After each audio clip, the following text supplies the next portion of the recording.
Alegra-me muito, meu irmão, minha irmã, voltar à sua casa, ir até sua sala, talvez o seu quarto, no ambiente em que estiver.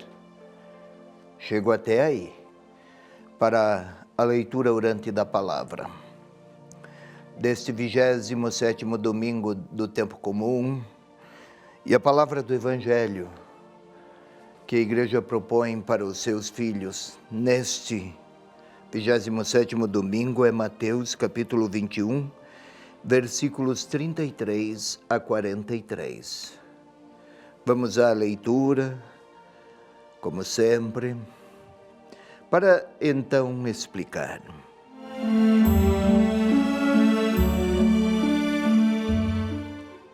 Escutai esta outra parábola. Certo proprietário plantou uma vinha, pôs uma cerca em volta, cavou nela um lagar e construiu nela uma torre de guarda. Ele a alugou a uns agricultores e partiu para o estrangeiro. No tempo da colheita, mandou seus servos aos agricultores para receber os seus frutos. Os agricultores, porém, agarraram os servos, espancaram a um, mataram um ao outro apedrejaram. Ele ainda mandou outros servos em maior número que os primeiros, mas eles os trataram do mesmo modo. Por fim enviou-lhe seu próprio filho, pensando: a meu filho respeitarão. Os agricultores, porém, ao verem o filho, disseram entre si: este é o herdeiro. Vamos matá-lo e apoderar-nos da sua herança. Então agarraram-no, lançaram-no fora da vinha e o mataram. Pois bem, quando o dono da vinha voltar, que fará com esses agricultores? Eles responderam: dará fim a estes criminosos e arrendará a vinha a outros agricultores, que lhe entregarão os frutos no tempo certo. Então Jesus lhes disse: nunca lestes nas Escrituras a pedra que os construtores rejeitaram?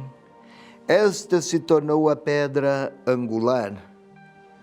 Isto foi feito pelo Senhor e é admirável aos nossos olhos. Por isso eu vos digo: o reino de Deus vos será tirado e entregue a um povo que produza os frutos do reino.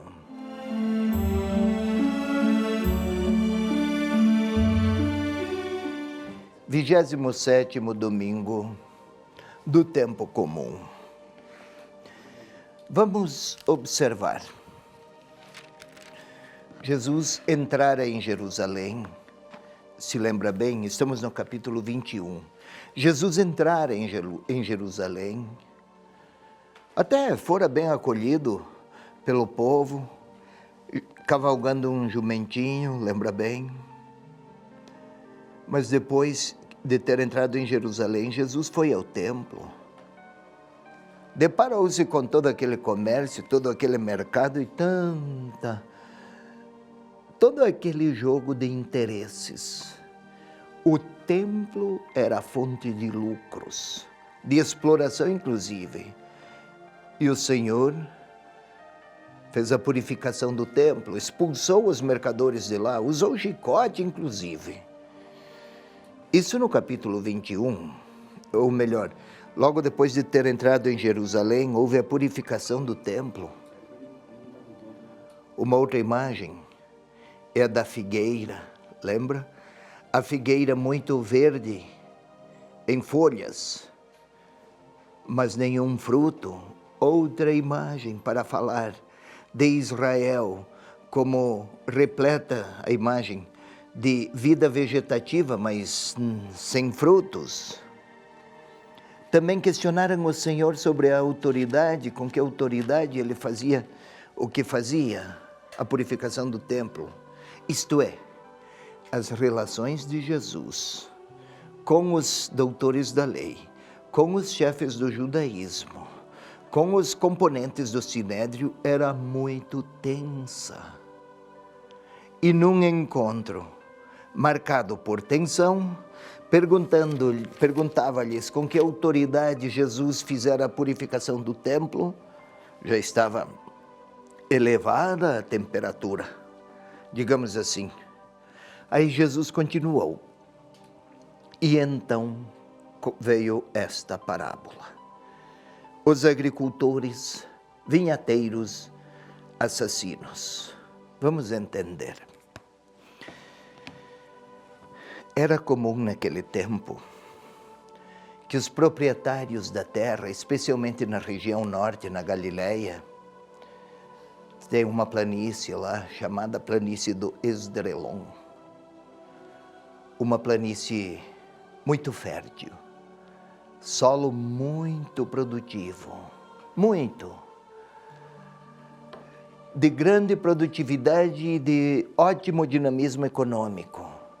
Os proprietários das terras quase sempre arrendavam-nas. Eles não moravam no campo ou na propriedade, era raro isso. Quase sempre moravam em grandes cidades da época, Jerusalém, mas também Alexandria no Egito, muito longe de lá, para os padrões da época. Também em Antioquia, também em Éfeso, cidades fora daquela região, inclusive. No tempo de receber o produto, o proprietário enviava um seu emissário. E aqui, Jesus serve-se desses hábitos da cultura da época para ilustrar. Isto é, vamos observar uma vinha. Vinha, parreira, produz uvas. Das uvas, vinho. Vinho é sinal de alegria para a cultura da época. Também símbolo do amor. Eles então eram, aqui no jogo das simbologias, é uma parábola, é uma comparação. Eles então eram encarregados de fazer com que aquela terra se tornasse uma fonte de alegria, ou então uma fonte de amor. A vinha é a imagem do povo de Israel. Outro, na tradição do Novo Testamento, mas também do Antigo, há 3 árvores para ilustrar o povo de Israel: a oliveira, a figueira e a vinha, a videira. Aqui foram buscar frutos, vinha, uvas, vinho, amor. Deveriam ter feito daquilo que receberam uma fonte de amor e de alegria.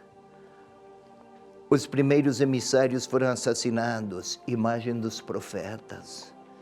Os segundos emissários também em maior número, mais profetas. Sempre o mesmo destino trágico. O que o evangelista pretende do leitor? Que Israel recebera muito. Que aquele povo fora agraciado como os vinhateiros, mas em vez de produzir bons vinhos, produziram uvas azedas e violência. Por fim, mandou seu filho. Interessante, enviou-lhe seu próprio filho. Não mandou em número maior. O filho não foi armado. Ele não foi pronto para o confronto ou para a violência. Ele não se apresentou com a autoridade de quem poderia ter reações próprias dos violentos. Foi o filho, desarmado. Mas acreditando na parábola, vão respeitar meu filho. É a imagem do Filho de Deus. Jesus está no templo, lembra? Acabei de falar. Fizeram a purificação do templo. ele está a ilustrar com isso que a parábola é a imagem que retrata o comportamento do povo de Israel no tempo de Jesus. Antes expulsaram os profetas, mataram profetas. O profeta Zacarias fora assassinado lá na esplanada do templo. E então está a falar, Jesus já chegou a Jerusalém. Estamos no capítulo 21. Capítulo 24 já começa a paixão, a morte, a ressurreição de Jesus. Capítulos 24 em seguida. Ou seja, esta parábola é o retrato das reações da humanidade diante da bondade de Deus. Ela é a expressão em linguagem metafórica de uma história de tensão. Um Deus amoroso que confiou sua videira à humanidade para produzir frutos de amor. E os herdeiros desta promessa transformaram em maldição a história que fora proposta para ser uma história de comunhão. É nisso que dá quando Deus é ignorado.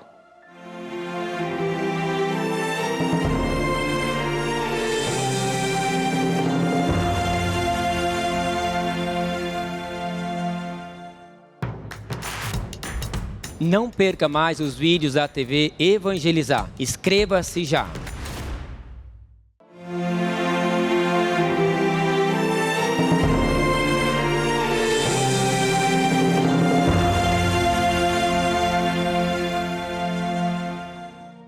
Querido irmão, querida irmã, sigamos adiante. Agora, com a leitura orante, só para recordar, é o 27º domingo do tempo comum, Mateus capítulo 21, versículos 33 a 43.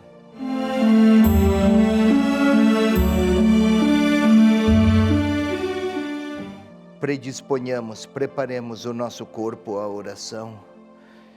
Vamos, como sempre, à composição do lugar interior. Ponha-se numa posição que favoreça o recolhimento, a quietude. Vamos para isso a uma respiração profunda, uma primeira vez, profunda e lenta. Ainda uma segunda vez. Uma terceira vez é necessário. Vamos tentar sentir o nosso couro cabeludo, isto, sem tocar nele. Para isso é preciso concentração. Vamos tentar sentir os nossos braços, primeiro o direito, sem tocar nele, depois o esquerdo. E sempre respirando suavemente e lentamente. Podemos sentir o sangue a circular pelas nossas vias arteriais. Também os caminhos venosos de retorno para o coração, para os pulmões e novamente para todo o corpo. Nem sentimos, mas o coração é como que num movimento permanente que nunca, jamais cessa, a não ser quando parar a vida. É uma maravilha que parece a vida inesgotável. Vamos pedir então, desde o nosso interior, que o Espírito Santo venha nos ajudar a acolher esta palavra, que venha nos inspirar a ler, que nos ajude a acolher o que esta palavra propõe. E então vamos criar as cenas. Jesus está no templo. Não vamos imaginar outras cenas senão as que o texto propõe. Jesus está no templo. Fariseus, chefes do templo, cerimoniários, estão muito contrariados com o Senhor, aqueles olhares reprobativos, esperando o menor deslize para condenar, aqueles comportamentos impiedosos. Parece que o Senhor é seu inimigo. Na realidade, eles se fazem inimigos do Senhor. E vamos tentar ouvir o Senhor a imaginar, o Senhor a dizer-lhes a parábola do proprietário da vinha, que construiu a torre. É o lugar de segurança da vinha. Que preparou um lagar, lugar onde se esmagam as uvas para vender o vinho. A colheita. E os agricultores parecem ter festejado a boa colheita. Alguém está a chegar para receber a parte que lhe cabe. Quem sabe é parábola, né? Podem acolher aqueles mensageiros e expulsá-los, justamente enquanto acolhem. Mataram a uns, expulsaram a outros, bateram em terceiros. São os profetas. Chegam outros emissários, mais numerosos. A mesma violência. Podemos até imaginar aqueles emissários chegando, tendo que fugir, hostilidades e ameaças, um ou outro até assassinado. O filho, vem este, desarmado, não tem forças para cobrar senão com a palavra, com o olhar e com a amizade. Mas ao reconhecerem-no também os propósitos de exclusão, de rejeição. O filho do rei chega desarmado, porque não é hostil a ninguém, mas é hostilizado por todos. São imagens dos profetas. Talvez podemos criar imagens do Senhor a olhar para eles, aqueles lá no templo que o questionam e que o rejeitam.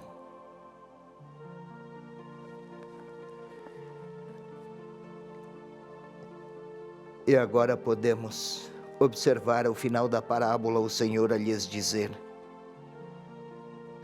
o que vai acontecer quando vier o próprio Senhor. A resposta: entregará a vinha a outros. Pois bem, aqui está na hora de eu me pôr lá. Talvez eu seja alguém agraciado, recebi um bom campo, muitos talentos, muitos dons, muitos dotes. Aqueles vinhateiros poderiam produzir muitas uvas e vinhos, e eu posso produzir um bem imenso. Muito grande o que posso fazer com os talentos que recebi. Mas se tudo isso servir para meus egoísmos e meus projetos, e meus fechamentos, e minhas vaidades, talvez o Senhor queira pedir a mim: